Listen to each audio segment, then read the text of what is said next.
This is the 3 a.m. conversation that you really want to be a fly on the wall for.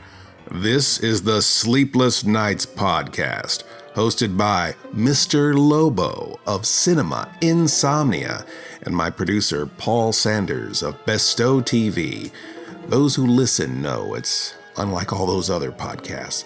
This one is for us night people. We obsess on pop culture, we talk movies, talk shop, get weird, do interviews, answer your questions. We take you to the airport and to the laundromat. Okay, well, sometimes we get lost, but we promise you that we will go where no podcast has gone before. Dare you put down as little as $1 American and support our next show? We're getting it ready for you now.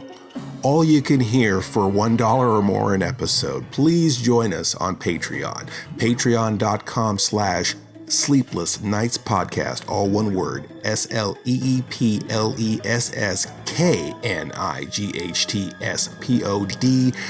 KNIGHTS Only one D in podcast, even though we emphasize the odd in our pODDcast. We want normal people with real jobs to find us. Sleepless Knights Podcast on Patreon. Once again, we'd like to thank all of our Patreon supporters. Our executive producer for tonight's episode is Anita Rivnik. Thanks again, Anita. All systems go. Attention, Sleepless Knights. Thank you for consuming this OSI 74 product broadcast, live from the Black Knight satellite. For optimum performance and safety, your host, Mr. Lobo, asks that you please listen to these instructions carefully. When in a hospital or other healthcare facility, observe the restrictions on the use of electronic devices. Switch off before boarding an aircraft to prevent interference with communications systems. Do not operate this device in the presence of flammable gases or fumes, chemical plants, or where blasting operations are in progress. Always listen hands-free while driving a vehicle. Failure to observe these instructions may lead to immediate termination. It's time now for the show to begin. Thank you. Have a very pleasant evening.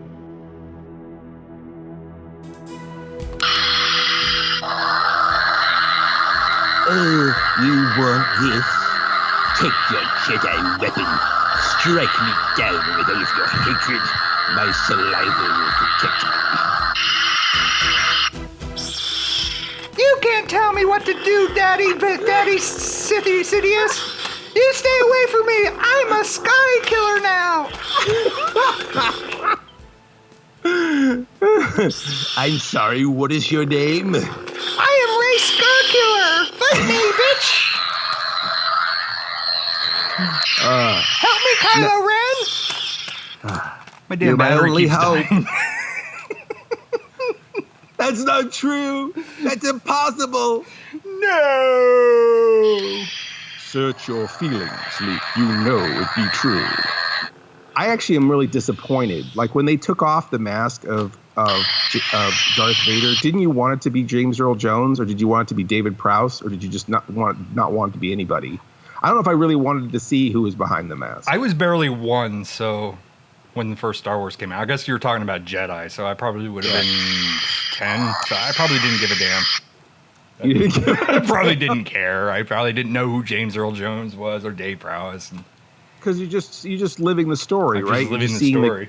Just seeing the characters. I feel like I feel like that there was a lot in that mystery of that character. I think revealing that character to be anything was a mistake. I think it's cooler to not see the man behind the mask. Right. Well, I almost feel the same with the prequels, where you were better off without Baby Boba Fett and Baby Vader. You kind of ruin the mystique at that point when you're seeing their childhood. Yeah, Boba Fett is a mysterious character. I think it would have been interesting with the Anakin character if they sustained a little bit of doubt whether Anakin and Darth Vader are even the same person. That would have been kind of interesting to sort of maintain that mystique to where you still had that reveal, or maybe there's a whole different reveal. You know what I mean? Mm-hmm. Maybe maybe we imply something else happened other than how we know the story. You know, I think that's the problem with prequels. But we're not talking about prequels. We're talking about toys, right? Now this is what a $4 Walmart lightsaber sounds like. And this is what a Disney special lightsaber sounds like.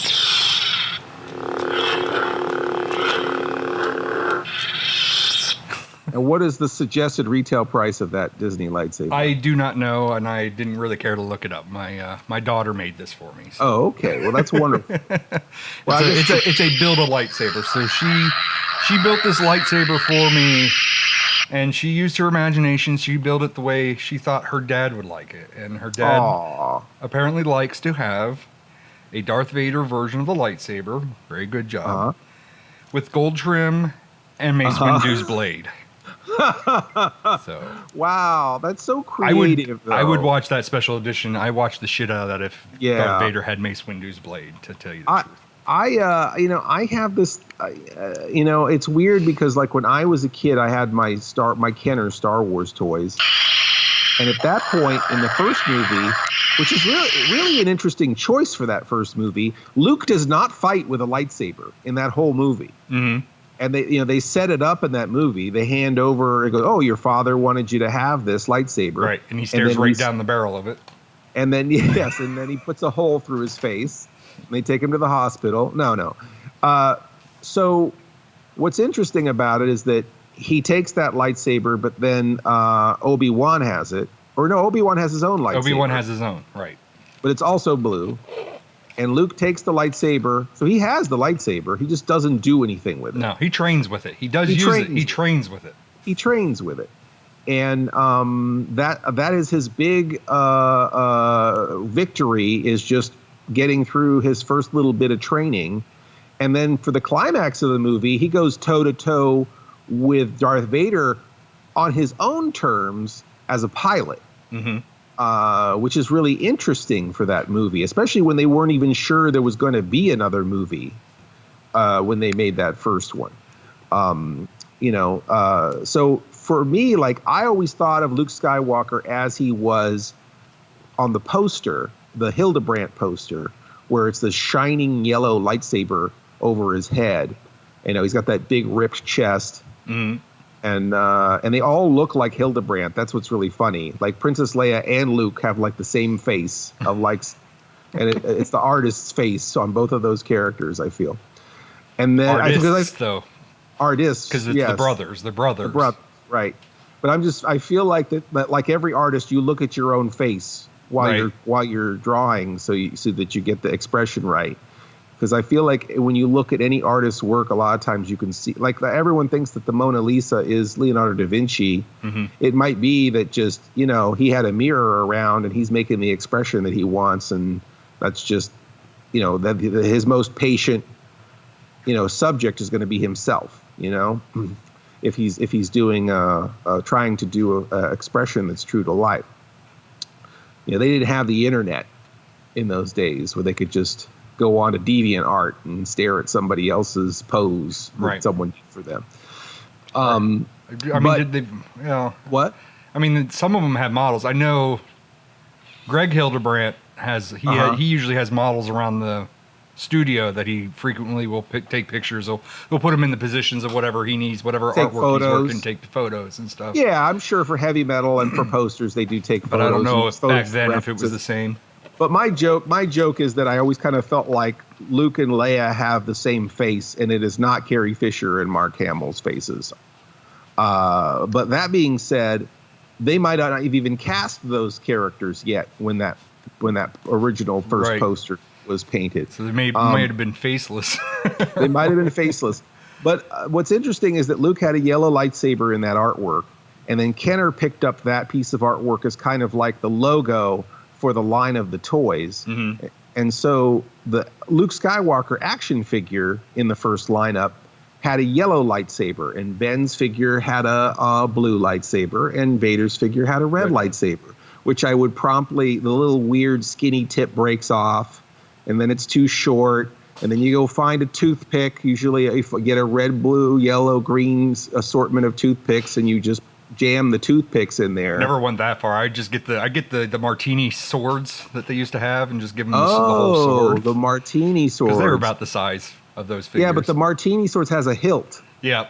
And that only kind of works with the later figures, whereas the earlier figures had that weird slot in their arm where the whole sword went up in their arm because they wanted to have that telescopic effect that the sword has where it shoots out of the hilt. Well, they had the hilt, but they still had the pommel, and you could still, I believe the pommel was still big enough to insert into the hole, so you could still put it in the hole. Oh, okay. If I recall correctly. Well, the little Martini / sandwich swords that we had, I think, were too big. Maybe in the 70s they were metric. Maybe. But they didn't quite fit the whole. Maybe it's an East Coast sword, West Coast sword thing.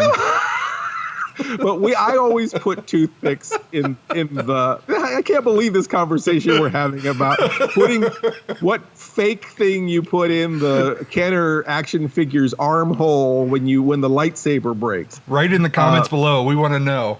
We want to know. A Q-tip painted with a felt tip marker. Anyway.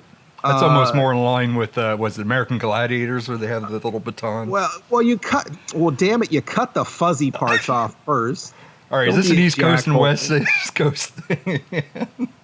Anyway, so you got so Luke's lightsaber in my imagination was yellow until Empire came out, and then he was using, of course, his father's lightsaber. And then Return of the Jedi comes along. He finally constructs his own lightsaber. This would have been the opportunity there to make it yellow. And perhaps they thought, well, if it was a more distinctive color, it might show up in the movie a little better. And especially when they're in Tatooine, they probably went, okay, well, he's going to be surrounded by sand for this first act of the movie. Maybe having a yellow lightsaber is not going to be very dynamic, so let's give him a green lightsaber. That's probably how that thought process went. Probably. And then they had him. We finally see Luke's his own lightsaber in Return of the Jedi, and it's green from there forward. Or maybe they just wanted the red and green motif for Christmas with Vader and Luke. I don't know. Doesn't matter. Maybe the Martini Swords weren't available in yellow. So, as a kid, I had one of those fake ass,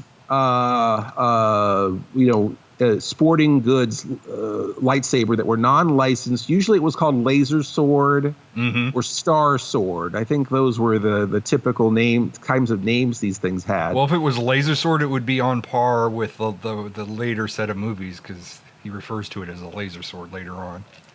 Who calls it a laser sword? Luke does. Luke calls it a laser sword? Luke uses the phrase laser sword, I think, in The Last Jedi. What? In The Last Jedi? I believe so. Okay. I'll have... Write your angry comments below as well as what lightsabers you've used for your toy. All right. We'll come back to that. Anyway, yellow lightsaber. I also had, like I said, the flashlight lightsaber that I had. I think you could change the colored disc that went inside the flashlight part. And I think I had a yellow one on that. And definitely Kenner had an inflatable lightsaber. I was going to say they have the inflatable yellow one. Yeah, where you would blow it up like a balloon, and it had a dumb, plug like a pool raft you would push in. After you blew it up, you push the little mouth nozzle into the sword so that it isn't sticking out. And then and then it came with a boppum of Vader, I think. If I remember correctly, it had like a little, those little clowns that you can, like a punch the clown situation where you've got like a inflatable, it's weighted on the bottom like a Weeble, and then it's round, a sort of a egg-shaped or cylinder-shaped inflatable with a image of a character printed on it. So there's no sort of 3D relief to it. There's no shape to it. It's just that the character itself is printed on the inflatable. And again, you blow it up like a pool toy or a beach ball, and then you push the plug in, and then it's weighted on the bottom, and then you've got your lightsaber that's also inflatable and flops around everywhere. And that was hours of fun hitting the inflatable Vader with the inflatable Kenner lightsaber. So, you know, I kind of miss all that. I kind of miss that sort of naivete about the whole thing. You know, the trading cards where all the characters' names are misspelled because no one's that familiar with those characters yet to know how to spell Darth Vader. I have a Darth Vader lives button that I cherish because his name is spelled wrong. That's an actual real licensed piece of merchandise from 20th Century Fox. So then therefore it's canon, right? You would think, but I don't know. It's such a weird thing, but I feel like, you know, in those days toys were made to be played with, whereas I feel like today toys are made for adults. Oh, no, wait. What kind of show are we making here? You had me up until that point. Now I'm like, oh wait, I think I have the wrong collection out. Yeah, what collection do you have out? I have lightsabers, and I have Darth Vader's head here, and I have a couple action figures and stuff. But apparently, I have to go to the X-rated part of the toy section. And no, not. You know, I really hate the fact that adult has become a synonymous with things that are naughty or sexual.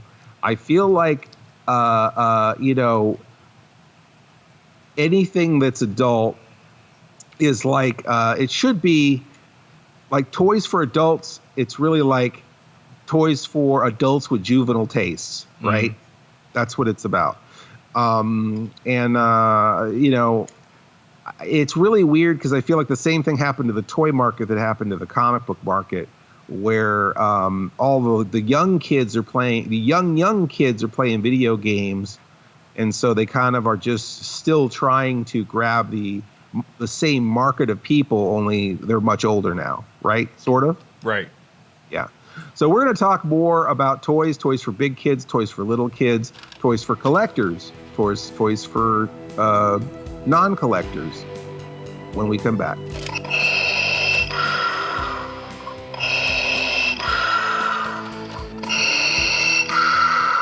It's Darth Vader, watch out! And he's got a lightsaber. It's Kenner's new Star Wars action figures, each sold separately. I got you now, Ben Kenobi. With R2-D2 and C-3PO. There's even Chewbacca and Han Solo. Someone's coming, Chewie. Who's there? It's Princess Leia and Luke Skywalker. Now I know the Force is with us. Darth Vader, R2-D2, C-3PO, and other Kenner Star Wars action figures, each sold separately. Here's the new Star Wars Death Star space station that you put together. Action figures each sold separately. Darth Vader's firing a laser cannon. It's been hit. He's after Luke. Take the elevator. Hurry! Now cross the light bridge. You won't escape me. Jump, Luke! Oh no! The trash compactor! There's a trash monster! The wall's closing! Save! Kenner's new Star Wars Death Star space station. Action figures each sold separately. Star Wars figures. R2-D2. Chewbacca, Luke, and Princess Leia. They're the Star Wars Early Bird set of figures. These action figures are not yet available, but this Star Wars Early Bird certificate package is in stores with this colorful Star Wars picture display stand and certificate to send in to get a set of figures by mail. They'll be sent to you at home between February 1st and June 1st. The Star Wars Early Bird certificate package, new from Kenner. We're talking about Star Wars toys. We're you know, hopefully we can branch out into toys in general, but I kind of feel like the toy market really changed, especially tie-in toys. There wasn't a lot of like faith in sci-fi toys at that point. I think Planet of the Apes was like the most robust toy line up to that point. And they were just like the Mego figures. I know that they sold some Star Trek stuff, and Star Trek conventions were happening, and model kits and Mego figures of Star Trek were doing well. But until when Star Wars happened, a bomb exploded, and someone got the bright idea that's like, okay, let's make these collectible. So they did kind of have a collector in mind, but more like collecting trading cards, where, you know, we'll make the figures smaller and more of them.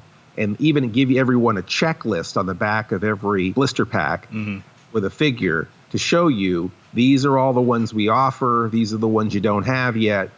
Here's the ones that we offer, but we haven't even produced enough to fulfill quota, so good goddamn luck. Because this Christmas, you're opening an empty box, kids. Yeah, that was the other weird thing is that the much like this year when The Mandalorian hit and everybody wanted a Baby Yoda, and they didn't want to spoil that character. So there wasn't anything in production. The original Star Wars movies, they were not predicting a big hit with Star Wars. It was over budget, and they weren't feeling super confident. It opened on 30 screens, and it became a phenomenon overnight. And I think when it opened on 30 screens, just the images of the line around the block, just like when the new iPhone comes out. You got that line, you got that, you're seeing a line around the block for somebody trying to get in. You don't realize that, it's because every sci-fi nerd within a 2-hour drive is all trying to get into the same movie theater, So I think that it created this incredible hype storm. And then when it opened into more and more theaters, people just flocked to see what all the fuss was about. I mean, maybe I'm wrong, but it seems to me that it could have happened that way. That maybe opening on fewer screens actually helped it, because it made it more scarce and more in demand, and made people want to see what all the fuss was about. But the Star Wars figures were not in place when Christmas came around. They knew they weren't going to be able to produce the figures in time for Christmas. And that was they knew that Star Wars was the hot toy item that every kid wanted to see Santa bring them under their tree. So in the stores, there was a giant display with an empty box and a certificate promising that they would mail the toys to you as soon as they were produced. And I remember getting that empty box for Christmas and being really confused and having my little stand for these figures that didn't exist. I think it was like February. My mom came home, and it's weird because I always imagined that she brought them home from the store, but obviously she just brought them in from the mail. But she put down a bag of groceries, and then she had these figures that weren't in any special packaging at all. They were just in plain boxes, white boxes, if I remember correctly. Since they already gave you the beautiful box, there was no fanfare for the stuff they sent you in the mail. It just came in a plain box. And it was Vader and C-3PO and R2-D2 and Chewbacca and Luke and Leia. And boy, it was just, my mind was blown, and I was hooked. And to get that sort of collection, it's interesting because they kind of start you with your collection. You know what I mean? You have several of them all together. And so then you're building on that. It's like, okay, well, I need a stormtrooper, and maybe I need another stormtrooper, and maybe I need another stormtrooper. Yeah, you can never go wrong. That's the one thing you can never go wrong with is a lot of the bad guys, the bottom tier, the stormtroopers and clone troopers and the Cobra troopers, Tusken Raiders, Jawas, Ewoks. Even as far as at least in my case, as far as Admiral Ackbar. I love Admiral Ackbar. You can never have enough Admiral Ackbar and General Nadine. Apparently, I had a lot of General Nadines and Ackbars, even though they're named characters. I had a bunch of them. Well, I guess there's probably a lot of guys wearing the gray shirt that General Nadine had, although I kind of feel like they probably wouldn't all have identical manicured beards. But something I would aspire to later on in my life is to have that beard. Yes, a nice gray manicured beard. Yep. I was talking about Admiral Ackbar just having the fish head, but yeah, go on. Yeah, Admiral Ackbar. Yeah, there's a lot of. There's the Mon Calamari. It's established as a race. Right. Those frigates. Can we say frigate on the podcast? Do I have to bleep it? I know whenever you swear, I have to bleep it, and if I repeat you, then I have to bleep myself.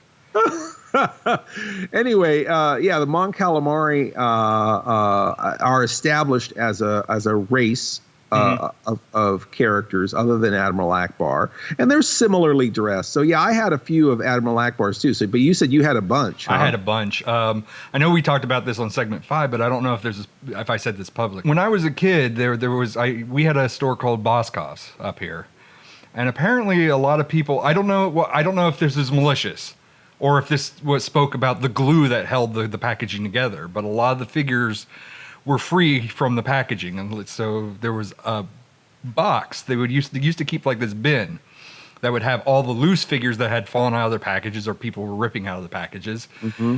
And they were, I think they were selling them for like $0.25 a piece. So there was like a whole bunch of stormtroopers, there were a whole bunch of General Nadines, and there was a whole bunch of Admiral Ackbars. And apparently my grandmother thought I needed a whole fleet of Admiral Ackbars. So I had a lot of them. And so, I had the same thought that you were having. It was like, there's more of these in the universe. That he can't be the only one. Yeah. So I used to take model paint, and I would paint different insignias on there. Now, they weren't too, I wasn't geeky enough to sit there and look it up and see what all the insignias were actually in universe. So I just make up my own insignias, and I just paint different things on there. A lot of it was just like, well, this guy has got a yellow dot, because that's as far as my artistic skills get. Yeah. And this is Admiral Ackbar. Admiral Ackbar. Yes. Ensign on the Calamari fleet. Yeah. It's interesting because now that I think about it, I painted on my Admiral Ackbar also. And I think I had more than one, but maybe I only had 2 or 3. But what I did was the one that I actually wanted to actually be Admiral Ackbar versus just a run-of-the-mill Mon Calamarian guy. Mm-hmm. Is Admiral Ackbar has a weird little I don't know if it's an insignia or some kind of rank, but he has the real Admiral Ackbar has a little box or silver thing on his chest, like right over his heart, like on a Star Trek uniform. Mm-hmm. But for whatever reason on the figure, they just made his whole chest smooth. Right. Like they didn't put the little insignia on his chest. The chest mold might have came from something else too. And so I just made a little silver. I think I just masked it off with masking tape and made a little silver square on the breast over the heart of one admiral of one of my Mon Calamari, and made him separate. But I modified a lot of my figures. Like I tried to make those backpacks that the stormtroopers wore, mm-hmm. and I kind of sprayed some of them to make them dirty, like they had sand on them. And I made the. At least you said stormtrooper and not snowtrooper. For some reason, I heard snowtrooper, and I'm trying to figure out why you sprayed sand on the snowtrooper. No. And I painted some of my stormtroopers black before there were TIE fighter pilot figures. I did. Well, there is the black trooper too, which is legendary. Right. Those the ones that are Death Troopers now. The Death Troopers. Yeah, those. But before the Death Troopers, there were black troopers too. They were only from the books and the comics. Oh, interesting. Yeah, They pulled that from those stories, and then they altered it. But anyway. That's cool. Well, I did do that, and I remember I really wanted a slave Leia, and that was not a thing. You could not get a slave Leia on the open market. So I took the Bespin Leia, and I think I've said this on the podcast before, but I literally freed her legs from her little, like her legs and her skirt were all one piece. So I had to like shave her legs down, shave the skirt parts off of her legs, and then sand them all down. And then try to paint her human colors and made her a loincloth. It's pretty sad how much focus I put on this. Mr. Lobo shaved. Now get this comparison. He shaved his Leia to make her screen accurate. Paul, the pantsless producer, just painted a yellow dot on a thing and called it a day. I know, but I did. I mean, and I didn't shave her legs. Like there were it wasn't hair on her legs. You took a knife and cut her legs down to just the leg shape. Right. Oops, this one's an amputee. Can I get another one, Mom? But and I made before there was a Jabba, I made a Jabba out of material. I went to Joanne Fabrics or whatever and made a Jabba. So I was really obsessed as far as trying to have all the characters from the movie represented. I had several Gamorrean guards. I made a whole Jabba palace in my closet with a trap door that led into a Rancor pit, and I had the Rancor figure in there, and it was crazy. It was crazy, but I loved it, So it's kind of interesting because I kind of treated it like a little bit like a hobby as I got older, where I kind of built little dioramas and things. I don't know if you ever built any dioramas for your figures. No, I had the cantina. So the cantina pretty much served to be anything and everything I needed it to be. Oh, okay. I believe the cardboard piece that went around the edge that filled up the cantina, that was long gone. So that served as Jabba's palace or a station on the Death Star or someplace on Yavin. Yeah, the cantina set was really great. It had those kind of, and they don't do this very much with play sets anymore, but it kind of had these action features to the play set. One of them was like a spring-loaded doors, so your figure stepped on a little panel on the floor, and then the spring-loaded doors would snap open. Mm-hmm. And then the other thing was you could reenact the showdown between Greedo and I suppose you could position that depending on who you want to shoot first. Right. Well, I always screamed Macaulay long before they made that a thing. Macaulay Culkin. Macaulay Culkin. Yeah. McClunky, yeah. I think sink. What would always happen is that I put Han on the peg that just where he just turns toward the other figure, and then I would put Greedo on the peg that snaps up that knocks him over. And what was really funny is invariably when I would flip the switch, both figures would fall down. So nobody shot first. They shot at the same time. They just shot each other at that point. And they're both dead.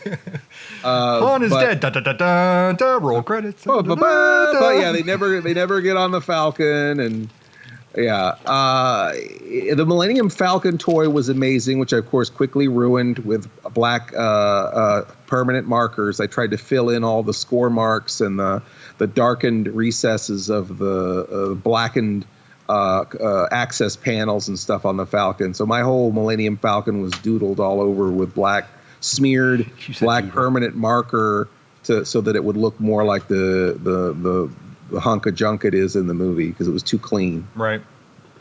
I never had any of the bigger that I mean, aside from the cantina thing, I don't remember having like a TIE fighter or I may have had Luke's land speeder. But most of that stuff, like I eventually did get a Slave One and the Millennium Falcon, but these were all the 90s runs. This was the Power of the Force line. So this was much, much later in life. This was the adult collector versus the kid wanting the toy. Yeah. And a friend actually gave me, I have one of the original Slave Ones because he knew I was into Boba Fett. So somebody had given me original Slave One at one of the conventions a couple years back. Mine was secondhand. My Slave One was somebody else's Slave One. So it didn't have the carbon frozen Han Solo, and it was missing the ramp, I think. Mm. And well, that sucks because that's a major part of the ship. Yeah. So I think that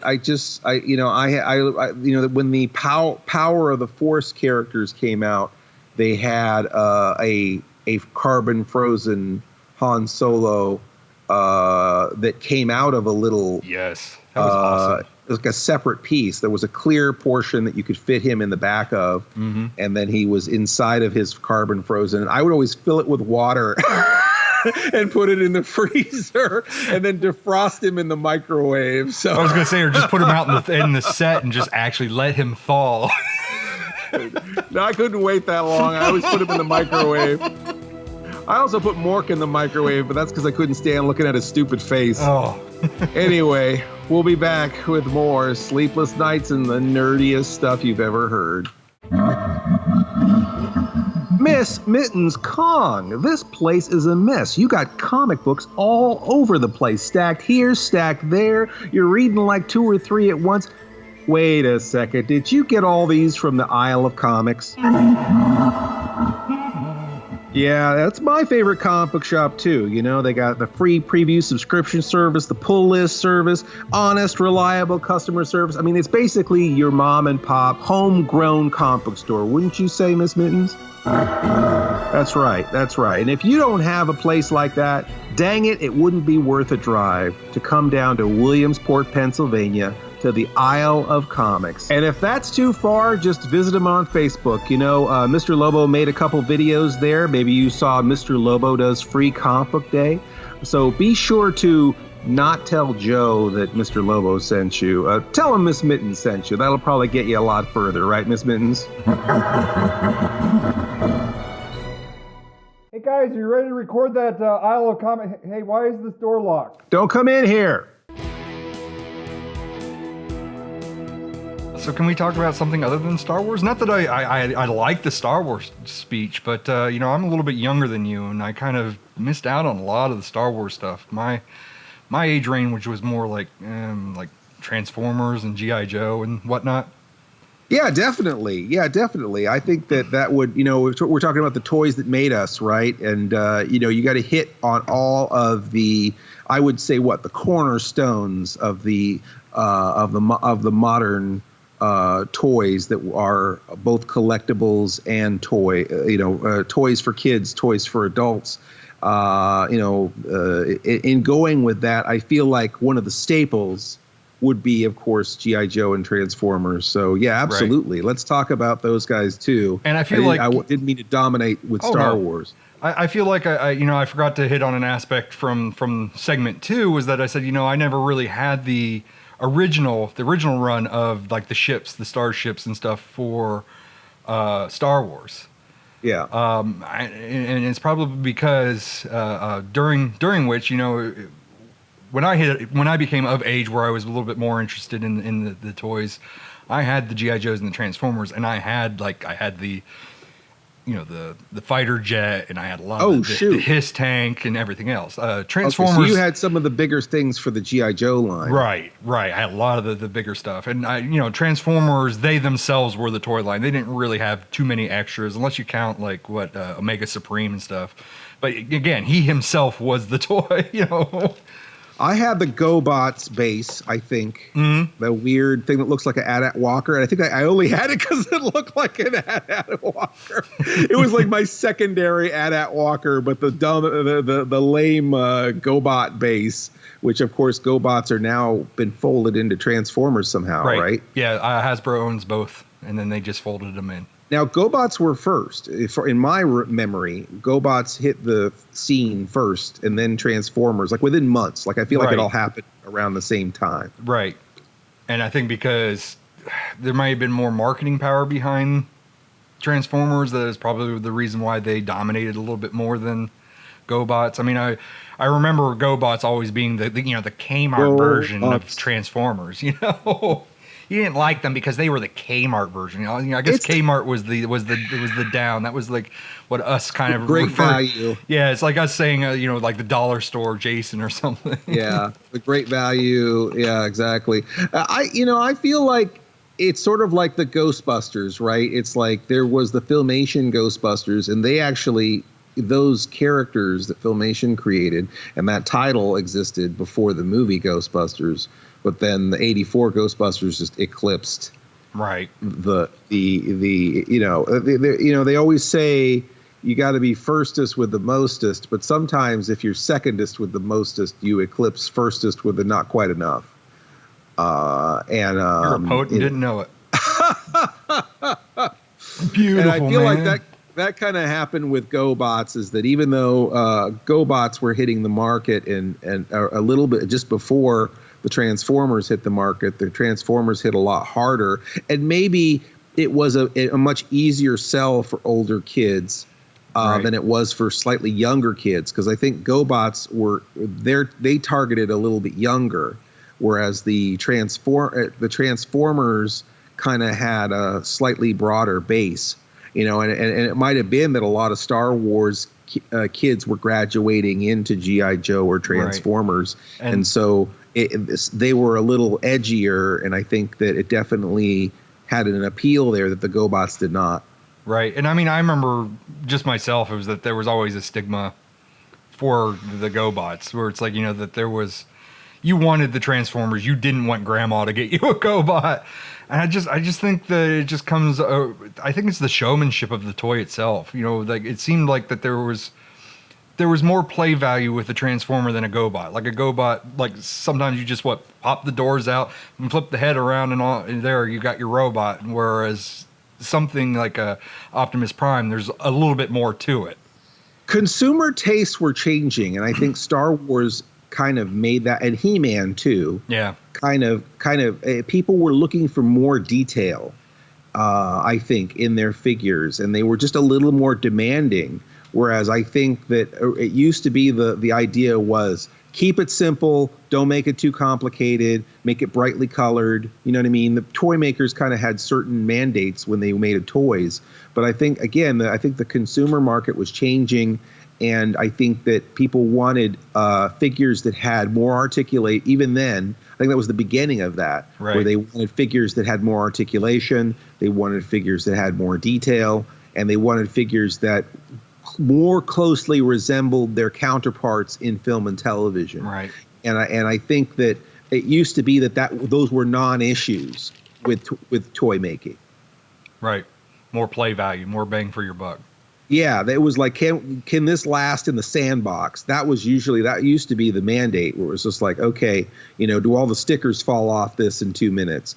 You know, they were looking at they were selling it more to the adults, I guess, you know, to the parents, I guess. Well, the parents are the ones that were going to have to figure out how to transform the damn thing. And they were going to have to transform it a lot. Yeah. I got Starfire for Christmas when I was younger. And it was from my dad. So, you know, my dad and my mom were divorced, so I was at my dad's. And Starfire, of course, is a jet for those that are uninitiated. And right out of the box, I opened them up and I go to transform and snap the back wing right off of it. So they had a bit of fragile to them. Yeah. Where, you know, that your parents are probably going to have a little bit more TLC than the kid. And I remember a lot of speeches from like my dad and stuff. Now you just keep him in this form. Well, I want him to be a jet. No, he's a robot now. Oh, wow. Yeah, I didn't have a lot of Transformers. I had Prowler, who was the cop. He's a cop, yep.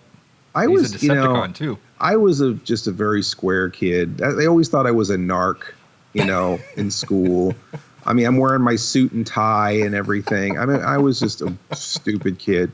But so I liked him. I thought he was cool. Just like with G.I. Joe, I really liked, maybe if I describe him, you can tell me what G.I. Joe he is. But he was the laser gunner. He had the red visor and a backpack, and he used he was the only guy who really was kind of a laser specialist. And he's a Cobra or he's a Joe? He's a Joe. He's a Joe. He's a Joe. He's got a helmet. It's got a red visor, and then he's got like I don't know if he's I don't know, laser fire. I don't know. It's probably something dumb like that. You But caught me on that one. All right. But I mean, as far as G.I. Joe, I'm always a fan of the villains. Yeah. Fan of the Decepticons, fan of the Cobra, fan of the Empire. I had Zartan, I think, too, because I like the idea that he could change purple. I gotten Zartan. I'm thinking of somebody else. I had Zartan. I was always pissed at Zartan because he never color changed. He didn't color change? He never color changed for me. And then all of a sudden one day it was snowing out and I had taken him out and I was playing in the snow. And all of a sudden one day he miraculously turned blue and like, he did it. He color changed like he's supposed to. He's a beautiful butterfly. Hey, he's no longer a centipede. No, centipedes don't become butterflies. See, mine turned purple, and I remember having to take him in the bathtub. And I don't know if I put ice in the bathtub or I made it warmer. I can't remember what direction I went. It might have. I wonder if if you did ice, maybe it was the coldness that changed him more so than the light. Because for me, it was the snow. So I had him in the snow, and that's when he finally did it. I had to change. I know with me it was. I thought it was temperature, so I remember I remember having Zartan in the bathtub. Boy, this is starting to sound filthy. Anyway, there you go. But the other one, what I thought you were talking about, I was the Zmot and Tomax was the other one that I thought you were talking about, which I loved that because I always liked the whole idea of the twins who could, one felt the other one's pain and everything. And I had taken that to school, and one of the twins busted. It got broken out in the playground, and it's like, I have a twin that's got a broken twin. Oh. How many things have you lost out? You ever bury your figures and then you cannot find them again? Like, what happens if they get sucked underground? Like, I always wondered, like, how do you did some other kid come along and take my figure while I was away? Were you this Fred Savage kid from The Boy Who Could Fly? Were you the one that would bury your Joes out in the yard for doing service? I did bury my figures sometimes in different adventures, but I was kind of a morbid kid, so but yeah, sometimes I would try to unearth them and I wouldn't find them again. So I always thought that was weird. I don't know if like a cat or a dog was finding them before me or another kid was stealing them, but there was definitely some ones that got buried that never got found, and I always thought that was interesting. Yeah, they just get lost within the house, and then years later we just uncover them, and it's just like, instant gold mine, instant play session right then and there. Did you ever watch did you watch the shows? Did you watch the shows and play, or was it your enjoyment of the toys separate from my the enjoyment show? of the toys were separate from the show. And with G.I. Joe, I believe it's the Mass Device was the first story arc, which I think premiered like around Thanksgiving. Mm-hmm. And I remember for whatever reason I was in trouble and I was grounded and I was not allowed to watch that. Mm-hmm. But my mother would have that on. And I would sneak downstairs and I would watch it. When she suspected that I was there, she would change the channel and yell at me. But I kind of, in older hindsight, it's like, she knew. She knew. Why would she be watching it anyway? She had no interest in G.I. Joe. Yeah. But I religiously watched G.I. Joe and Transformers and later on Thundercats and, of course, Teenage Mutant Ninja Turtles. But always the play was separate. I thought Scarlet was beautiful. Hmm. Did you ever have a crush on Scarlet? Not Scarlet, Chitara. No, Baroness? Chitara. Oh, Chitara. From Thundercats. Oh, boy. Yeah, no. Yeah, that's the high class option right there. Yeah, Chitara of the Thundercats. A lot of fellas had it bad for Chitara. Did that mean I just outed myself as a furry? The apple is not far from the tree.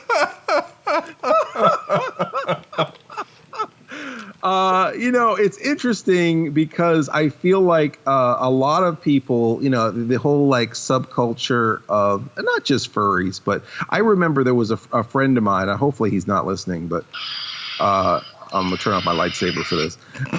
We used to play role-playing games, Star Trek and Star Wars, and he was very serious, and he watched the Thundercats religiously, and he called himself a twar. Okay, and I don't know if he was part animal like Chitara, but in his mind, I think he was gearing himself up to be a mate for Chitara, I think. But he called himself a twar, and he always used to come down on me because I always wanted to do silly things, where we had the warp drive run on bananas or something like that, and he was always like coming down on me. Or if I was a Jedi, I wanted to be a failed Jedi that was a red-eye Jedi who was an alcoholic. I wanted to be. I think my Jedi name was Don Juan Hyundai. I think was my Jedi name, and he hated those kind of jokey things. I smell a character cameo. I would try to bring these jokey things because that's how I was creative, is with humor, and he was creative in a more serious way. So whenever we would try to play role-playing games and things, it was always just butting heads on that stuff. And I kind of fell out with him, and I just hadn't thought about him in a long time, and hadn't seen him for 20 years. And I go into a Taco Bell, and I see him at the counter, and he's a shift manager, and I'm ready to call him by his actual name, and I look down at his name tag, and it says a twar. And I'm thinking, man, this guy's still living the dream. He's still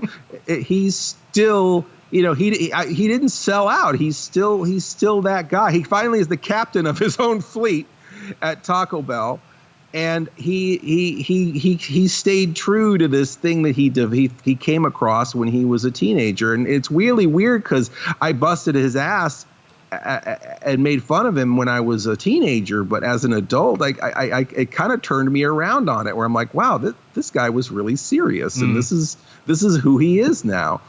And you know, little did I know that another 10 years later, I'd be Mr. Lobo and be Mr. Lobo pretty much on screen and off.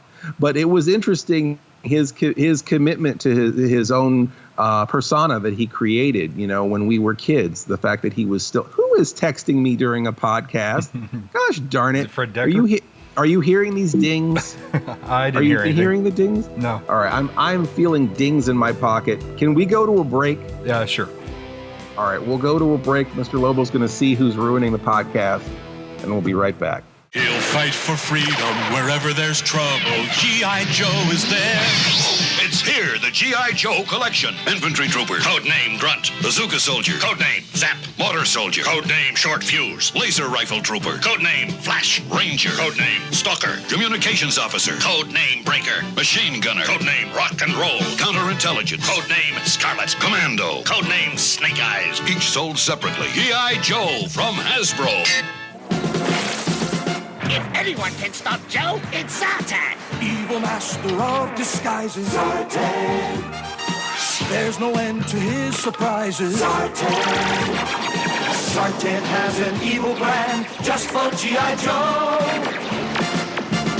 G.I. Joe. A real American hero.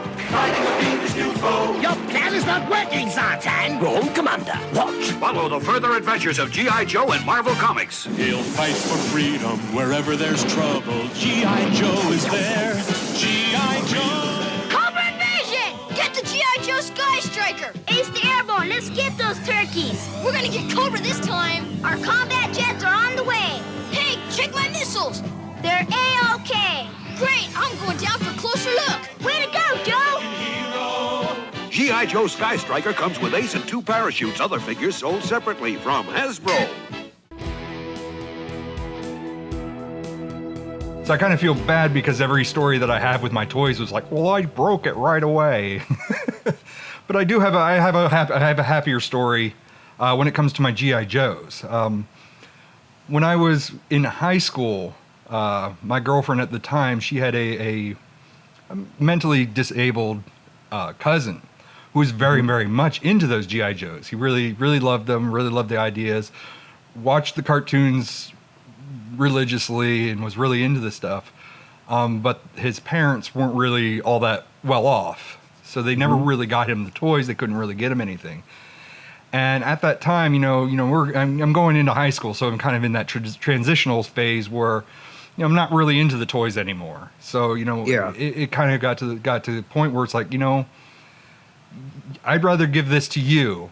You're going to have more fun with this. There's going to be another generation that's going to enjoy this. You're going to enjoy these a lot more than me. And he had gotten my entire collection of Joes. Now, granted, some of them may have been lost throughout time, but I know he got the jet. I always kept the jet really nice, the big Joe jet. And might have been like a Cobra copter or two. And on my entire collection of the Joe figures, my entire collection of the Cobra figures, and my entire comic book run of G.I. Joe, from the limited series in the beginning all the way up to current, I gave him all that. I felt better for him to have that, since his parents didn't have anything. He couldn't have anything. I'm like, you take this. And I think it's great. I think it's great to pay it forward. I think about my Star Wars toys, and I think about the fact that, I got a lot of enjoyment out of those. I don't have any. Most of that stuff is my mother's money. Okay, I already got my mother's money's worth out of all of that stuff. And I sold a bunch of my Star Wars. Not to make this sad, but when I got divorced and I was having trouble making ends meet, I pretty much lived off of my Star Wars stuff for like a year, selling my Star Wars stuff. And I had a bunch of it left over in a tub, and I had my entire run of the Marvel comics and a bunch of stuff. And so I had like one more box left of all like my Star Wars treasures, just a really big tub of Star Wars stuff. My friend Olav, who helped me build the channel, OSI 74, and has helped me so much with Cinema Insomnia, Olav Phillips, who is the publisher of Paranoia Magazine, and he's kind of a UFO expert, and I probably wouldn't have gotten on Coast to Coast AM if he hadn't suggested me as a guest that first time. There's a lot of things he's done for me because he believed in what I was doing and believed in Cinema Insomnia and OSI 74. And, a lot of times you don't have a way to pay back people like that, people who help you. Mm-hmm. And he has two kids, Tristan and Felix, and, two small kids. Again, both of them kind of have struggles with autism. They absolutely were loving Star Wars and getting into Star Wars, and in recognizing that in them, that pure love for it that I had when I was a kid, it was easy for me to hand over the last of my Star Wars stuff, my original Star Wars stuff, to those kids and to let them enjoy it. I got years of enjoyment, decades of enjoyment out of that stuff. And it was great to pay it forward for them to get enjoyment out of it. And maybe when they reach a certain point, they'll hand it over to somebody else who'll get enjoyment out of it. Because, sometimes I think about things that I have and it's like, okay, it's just on my shelf and I kind of forgotten that it's here, Right. And so sometimes it's good to think about someone new finding that thing and who's got excitement for it again. Like I've had friends and stuff who ask me about it, where it's like, oh, well, now that you have hindsight about like those toys and stuff, do you miss that? Do you wish that you have anything of that collection and stuff? It's like, yeah, I would like to have a Cobra Commander. Yes, I would like to have Z-Mount and Tomax. Yes, I'd like to have a Zartan. Yes, I would like to have a run of those comics. But I wouldn't want it at the expense of what I did for that kid. I'd rather that kid have that because, I could always rebuy those characters and have that memory and still have the memory of giving somebody else that moment to cherish and have those things for him. So my answer would be that I can always repurchase those things if I ever wanted to go back to them. And I'm glad it went the way it went and still would prefer that. Now we live in the digital age. I can read those comics online. I don't have to have those physical things. And I don't regret it and I don't miss them. So I don't regret giving this. I don't necessarily regret selling the stuff or giving stuff away, because I do know that new people are enjoying those things. And the other thing about it, and what your point just makes me think of, is most of the fun is buying the stuff. Right. It's not even buying it. It's finding it. It's the hunt. It's the thrill of the hunt. Finding it. The thrill of the hunt. Right. The smell of blood in the air. Mm-hmm. You're like, oh, shoot. You start becoming Craven the Hunter. Hold on. Is that what I think that is? Holy cow. And I think that there's a lot of that. Like when I go out in the wild and Dixie and I are picking things up for Vault 816, or things that just for ourselves, when we go to like a thrift store, flea market, or an antique store, and rediscovering some of these things that it's like finding an old friend. It's so fun to recollect your collections, or discovering things that you didn't even know existed. That's true too. Collecting all new things or collecting all new collections. Dixie collects collections, which is really interesting. It's something that she may not even have that interest in, but she sees the collection and she's like, "Oh wow, I appreciate this on a wholly different level, almost an artistic level, not on the same level, but as a collection." When Power of the Force came out, which is the 90s line of figures, I kind of started getting into the... Did those come with a coin, right? The guys that came with the coins? No, these were the ones that were much later, because the one that came with the coins were kind of at the end of the 80s, and then the line kind of died out, and then there was kind of a resurgence in the late 90s. Like there was no Star Wars. It was quiet. And then Timothy Zahn released those books, and all of a sudden there became this influx of this huge interest of Star Wars again. And Kenner started reissuing Power of the Force. And one of the big problems with Power of the Force, he said in the beginning about the Hildebrands making Luke, and he has all these muscles and everything, and Luke really isn't like that.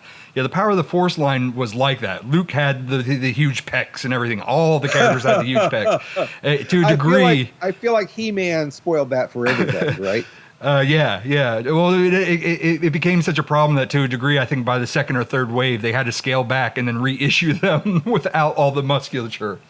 Now with less body dysmorphia.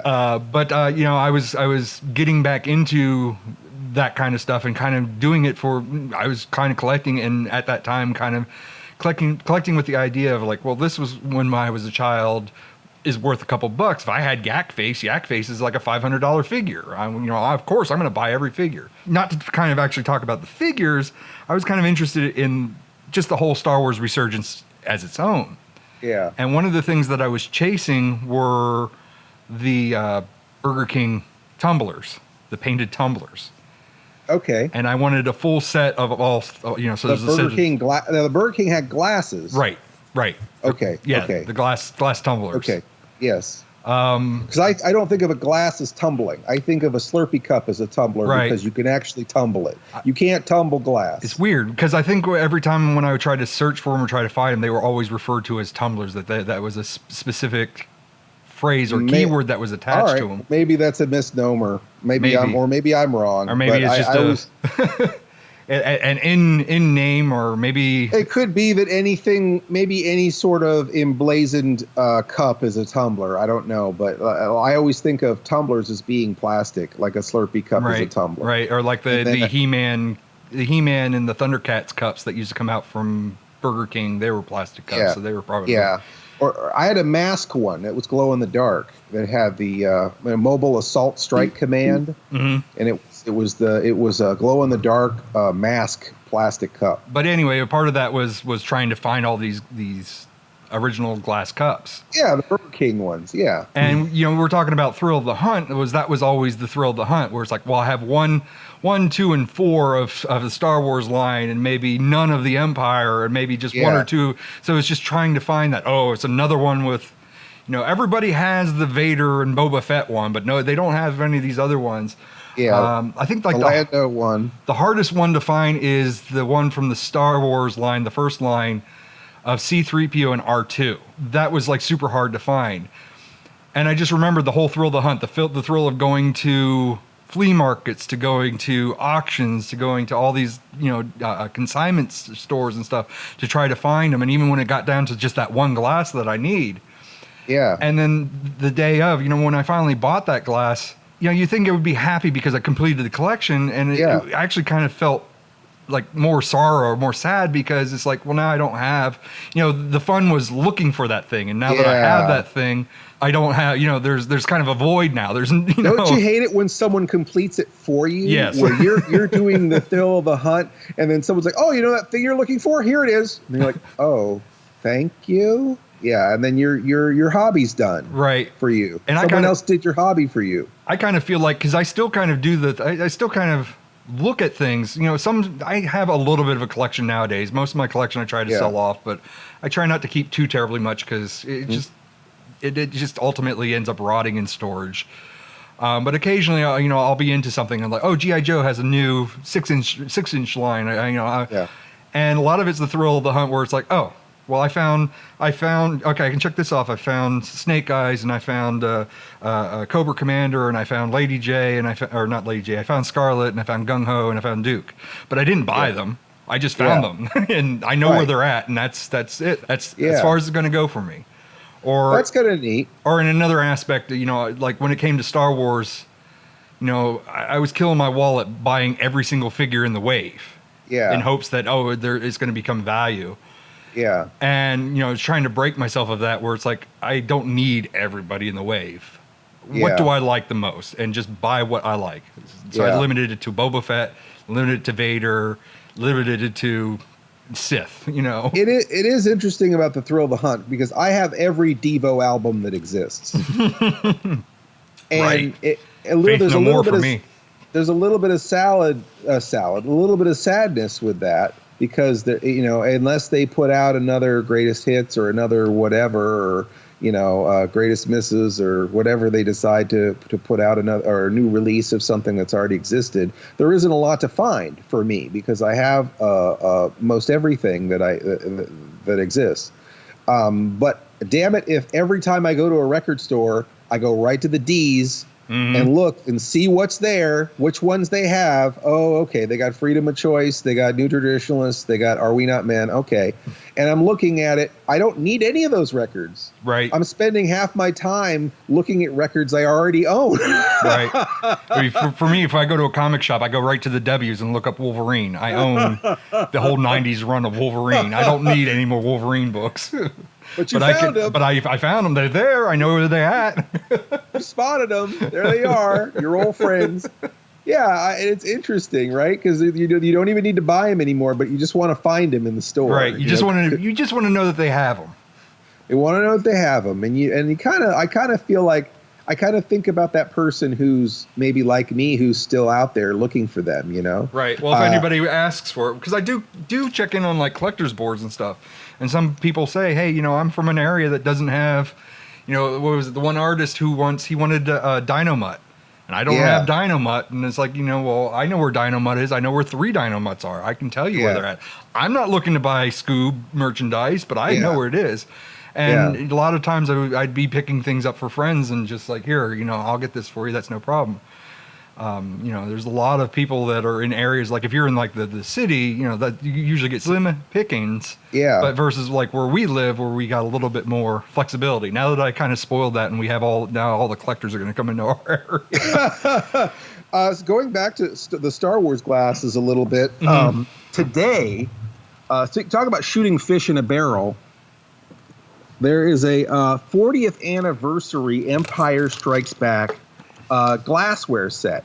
They're calling them juice glasses. Okay. It's exactly the Empire Strikes Back Burger King tumblers, as you described. So it has the Vader with Boba Fett. It has the Luke, C-3PO and R2. It has the Lando one and the Luke one. Right. And it's the same artwork. Right. And so you're thinking, oh, this is a reissue of those glasses. It's only $15. Right. GameStop has them because I've seen them. It's a GameStop exclusive. Right. So, one-stop shopping, you get all 4 of them. There's no thrill of the hunt there. But what's interesting in looking at them, because I have the Lando one here to compare, is that it's like maybe half an inch shorter. Right.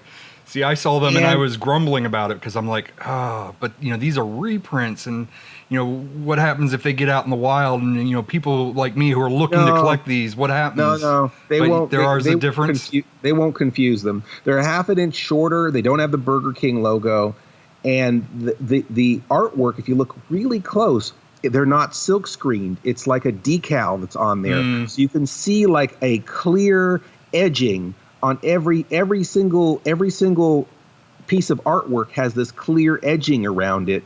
Whereas it's just a finished decal that's adhered to the glass. You can't microwave it. You can't wash it in the dishwasher.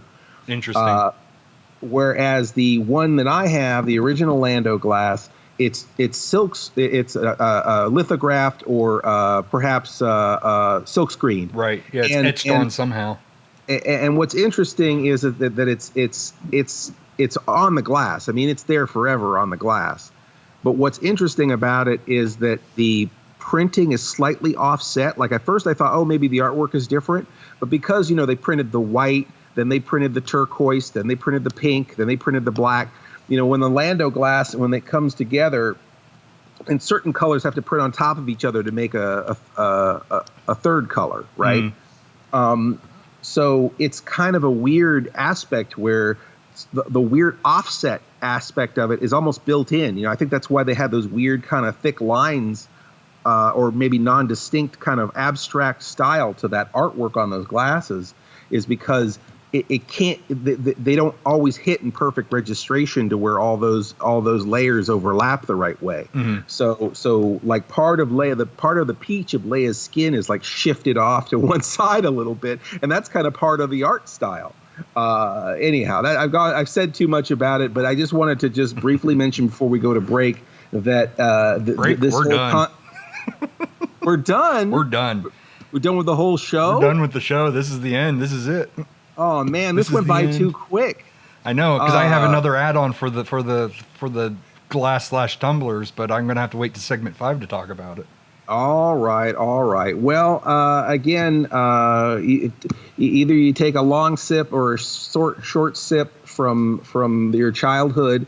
It doesn't matter if it's a new toy or an old toy, or an old toy that looks like a new toy, or a new toy that looks like an old toy, or a toy for kids that's now a collectible for adults, or a collectible for adults that looks like a toy you had when you were a kid. It doesn't really matter as long as you're having fun. And are we having fun, Paul? Sure. You have been listening to the Sleepless Knights podcast, or should we say, pODDcast. pODDcast. Emphasis on the odd. Our theme is by Mars Homeworld at Deadhouse Music. Our opening announcement is by Ophelia Necro. She does a radio show called Suicide Watch.